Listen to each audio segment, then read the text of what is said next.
Are you someone who wants to differentiate yourself from your colleagues, who wants to really stand out and create more opportunities for yourself? But the challenge is that it just seems like all your colleagues seem to have the same expertise and qualifications as you do, and so it's a bit of a challenge.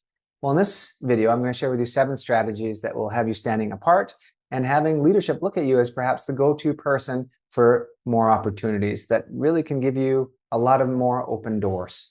I'll share with you the 7 strategies up front and then go into them into more detail throughout the course of the video.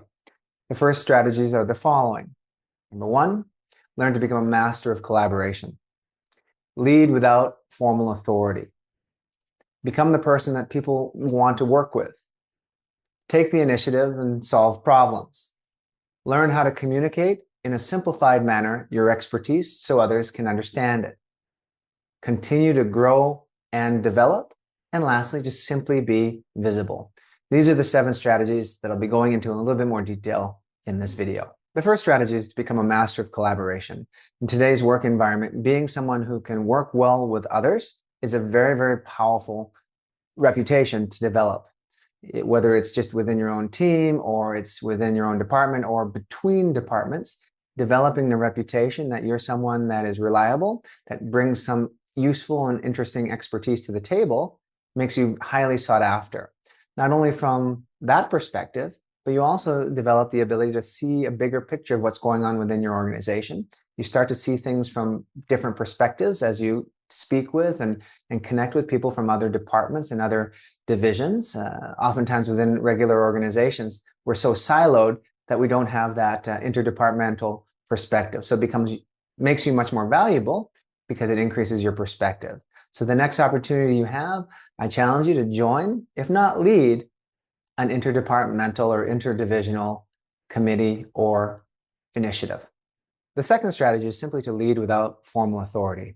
Oftentimes in the work environment, we differentiate between formal leaders with formal titles and everyone else, right? And the difference is that the formal leaders with formal titles, because of their title and their job position and their job responsibilities, are the ones telling people what to do and setting the direction of where everything needs to go. Now, in some respects, that's true, but it doesn't mean that the people who don't have formal leadership titles can't lead.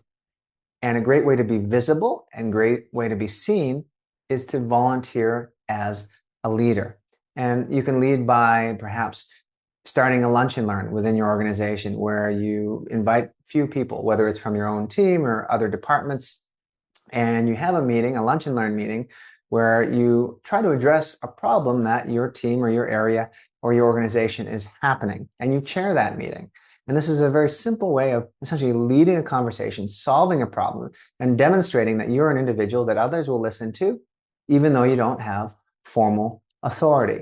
And this is a very great strategy to become visible. The third strategy is to become a person that people want to actually work with. If you think about people that you don't particularly like, or you don't particularly get along with, who perhaps aren't dependable, aren't reliable, who don't help you, who aren't collaborative, how likely are you to think about them for other opportunities, initiatives that you yourself might be leading or might be involved in? Probably not very likely. Why? Because you don't particularly like them. You may not like people who have a negative disposition, who are always just complaining, right? And so to avoid a lot of the negative results of that, become a person that people enjoy working with. And you do that by developing your emotional intelligence, meaning reading the room and developing the ability to communicate effectively and adjust your communication to the different people that you're dealing with. That's a very powerful way to apply emotional intelligence. Other strategies to become a person people enjoy working with is just to have a pleasant disposition, be dependable, be reliable, right? And be someone who perhaps also communicates in a way that shows that you care, right? Have a pleasant personality. A way to develop this particular skill, this strategy, is just to ask people around how you come across, and then take that feedback and work on it, and then ask for continuous feedback over the course of time and continue to develop that reputation and that self-awareness of whether or not you're somebody that people like working with. The next strategy is simply to show initiative and solve problems. Quite often within an organization, so many professionals, they may be highly expert at what they do, but they're not actually going out looking for problems that their team, their department, their organization has and trying to solve them. In fact, in my own work, one of the biggest challenges that I hear from upper level management about their managers, about their leaders, is they're not showing initiative, right? To going above and beyond to actually solve problems, doing more than just what their job is. So a way to make yourself stand out is to seize the initiative by looking for problems, inefficiencies that you see, and then brainstorming solutions to come up with it. You can brainstorm by yourself, try to come up with an idea and then present them to leadership, or you can brainstorm it yourself at first and then get a interdisciplinary or interdepartmental team together of friends, colleagues, or even people that you'd like to work with, and then brainstorm together and then present your idea. Not only have you shown initiative to solve a problem, but you've also shown leading without authority and also collaboration. So that's the challenge. Identify a problem that your department or your team is having, try to solve it, and then present your findings to leaders or your leadership when you have the opportunity. The next strategy is to develop the ability to communicate your expertise with simplicity. One of the big challenges that so many experts have in their field is that they don't have the ability to simplify what they say in a manner that people outside of people who have that same knowledge, that same background can understand. And if you think about it from an organizational context, if you're trying to communicate messages and in order to stand out in front of higher level leadership, they may not have the same education, same experience, same background as you do. And so all of a sudden, your expertise focused talk may not necessarily be easy for them to understand. And so when you develop the ability to simplify what you're saying in a manner that just anybody can understand, you're much more likely to be called upon. Because the last thing a senior level leader wants to be seen as is incompetent, not understanding. You can help them understand and come across even more competent and help them make decisions based on whatever information you're relaying on them by developing the ability to communicate your message and your expertise in a simple manner. A simple strategy that you can do to apply this is one, join a Toastmasters group or ask colleagues who may not be in your department, who may not have your expertise, ask them how you come across. Ask them how you relay information. And if they say it's overly complicated, well, that gives you marching orders to simplify what you're trying to get across. So that's your challenge. Ask colleagues whether or not you come across as someone who speaks way too complicated or as someone who is able to simplify your message in a manner that just a layperson can understand. The next strategy is simply to keep learning and show people that you are continuously learning.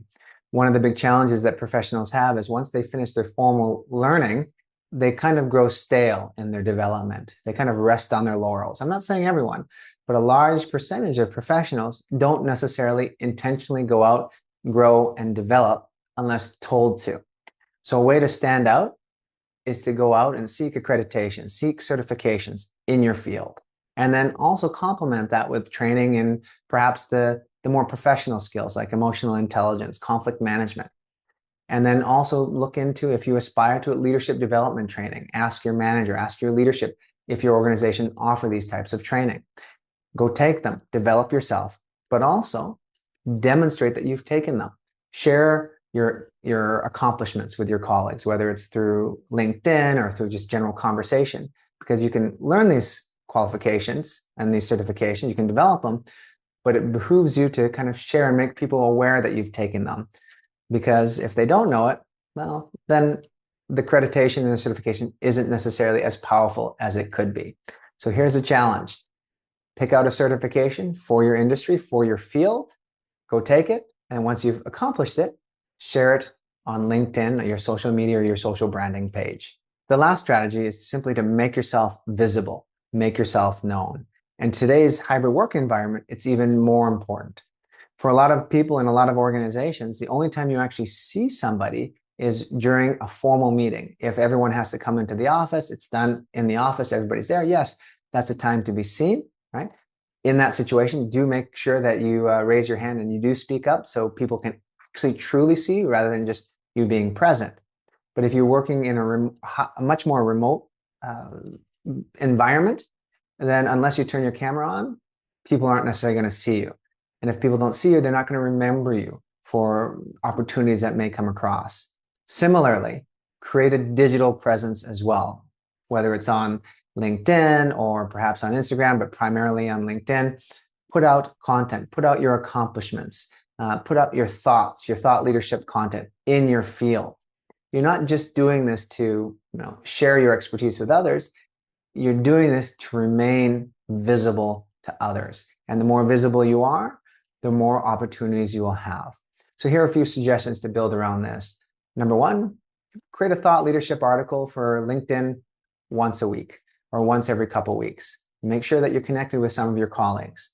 And to that, I'll add one more thing. And this is kind of simple. Whenever you are in a meeting, whether it's in person or virtual, make sure that you're visible by raising your hand and speaking during those meetings so people know that you're there and you're contributing. So these were 7 strategies that help you become more visible at work. As I mentioned at the beginning, you don't need to do them all, but if you pick 1 or 2, you will really differentiate yourself from your colleagues and create many more opportunities for you going forward. Good luck. My name is John Godoy. I'm a leadership communication and professional growth trainer and speaker.